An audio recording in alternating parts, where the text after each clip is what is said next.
Bonjour à toutes, aujourd'hui on va parler un peu de la posture et du périnée. Alors je vous avais déjà montré un exercice qu'on pouvait faire pour le travail de posture debout au niveau du périnée. On va voir aujourd'hui comment travailler son périnée dans une bonne posture au moment où on fait un effort. Le périnée, comme je vous le rappelle à chaque fois, c'est donc l'ensemble des muscles qui va de la symphyse pubienne jusqu'au coccyx en arrière, donc c'est vraiment un matelas qui travaille en synergie avec les muscles abdominaux. Donc on ne peut pas contracter son périnée seul sans travailler la sangle abdominale en même temps lorsque l'on fait un effort. On va avoir besoin d'un soutien de ces deux ensembles musculaires parce qu'on a plusieurs muscles du périnée et il y a plusieurs muscles abdominaux, de cet ensemble musculaire pour venir soutenir et remonter. Donc si je veux venir faire un saut dans une posture correcte, je vais devoir penser à mon fil qui me tire ici. Donc j'ai un fil qui me tire, qui va venir tirer mes cheveux et qui va venir remonter au niveau du ventre.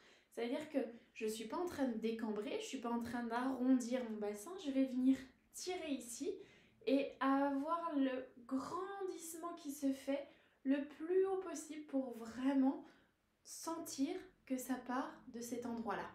Et dans cette position, quand vous allez sauter et faire un exercice sportif, vous n'allez pas le faire de la même façon, mais ça va vous permettre de comprendre comment engager vos muscles. Vous allez venir, comme on avait fait dans une précédente vidéo, monter sur la pointe des pieds, donc sans partir sur l'avant ici, en venant vraiment monter comme si votre fil vous tirait là, et que vous sentez que ça part de cette portion-là, que ça part du périnée et des abdos. On va plier un tout petit peu les genoux et on va sauter en venant finir sur la pointe des pieds, un peu incliné en avant, mais toujours dans une posture d'autograndissement.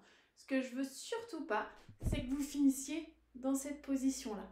Dans cette position-là, on va pas être capable de contracter aussi bien ses abdos que lorsqu'on est grandi au maximum là, sur l'avant ou droite, où on va pouvoir engager ses muscles transverses et son périnée.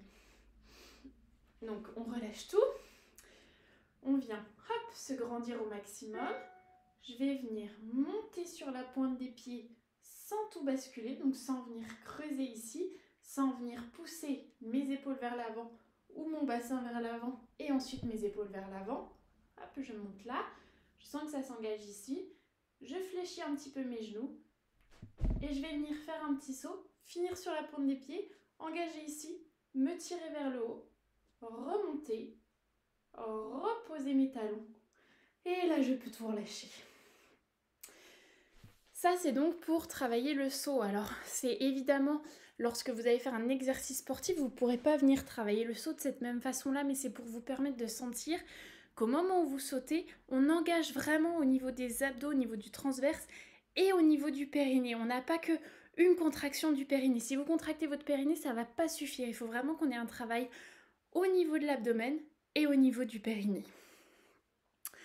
On se retrouve dans une prochaine vidéo pour vous montrer la même chose mais en finissant sur un pied, ce qui est un petit peu plus compliqué et ce qui va vous permettre ensuite de continuer à travailler ces sauts lors d'un exercice sportif sans venir créer de pression sur le périnée, sans venir pousser tous vos organes vers le bas. Et sautez bien et à très vite. Ciao ciao.